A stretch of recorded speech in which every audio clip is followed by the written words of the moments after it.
আসসালামু আলাইকুম এভরিওয়ান, সবাই কেমন আছেন?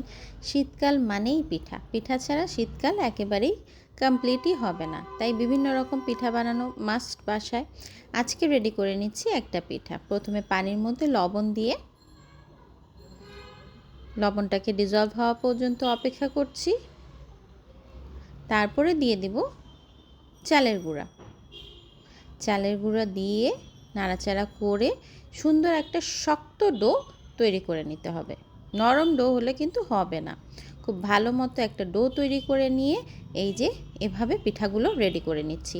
এখানে আমার হেল্পিং হ্যান্ড রাইটার রেডি করেছে, এর জন্য মনে হলো আমি করি এটা দেখানোর চাইতে ওরাই এক্সপার্ট, ওদেরকে দেখানোটাই বেটার হবে, তাই না? দেখেন কি সুন্দর ফাস্ট করে ওরা রেডি করে ফেলছে, খুবই এক্সপার্ট। হ্যাঁ, খুব অল্প সময়েই অনেকগুলো পিঠে আমার রেডি হয়ে গেল। দেখেন কি তাড়াতাড়ি রেডি হয়ে যাচ্ছে। তো এখন আমি সাইডে দুধ নিয়ে নিয়েছি, 2 কেজির মতো দুধ নিয়েছি।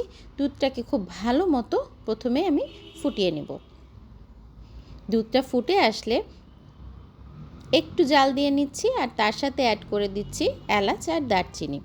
ফ্লেভারটা খুব সুন্দর আসে। আর ঘন দুধ, হ্যাঁ, গুঁড়া দুধটাকে আমি আলাদা করে পানির সাথে মিশিয়ে নিয়েছিলাম একদম ঘন করে, সেই দুধটাই আমি অ্যাড করে দিচ্ছি।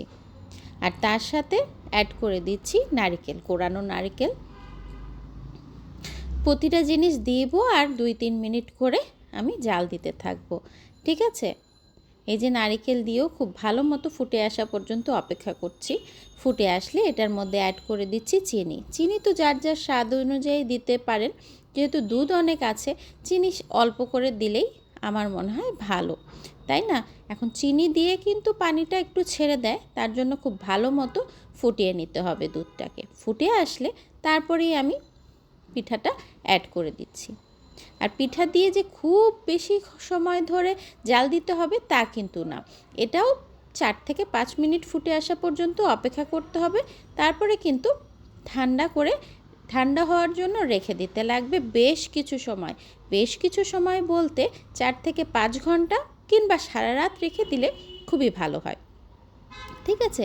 এই যে আমি 4-5 ঘন্টা পরে দেখাচ্ছি। দেখেন পিঠাগুলো ফুলে কত বড় হয়ে গেছে আর দুধটাও একটু ঘন হয়ে এসছে, তাই না?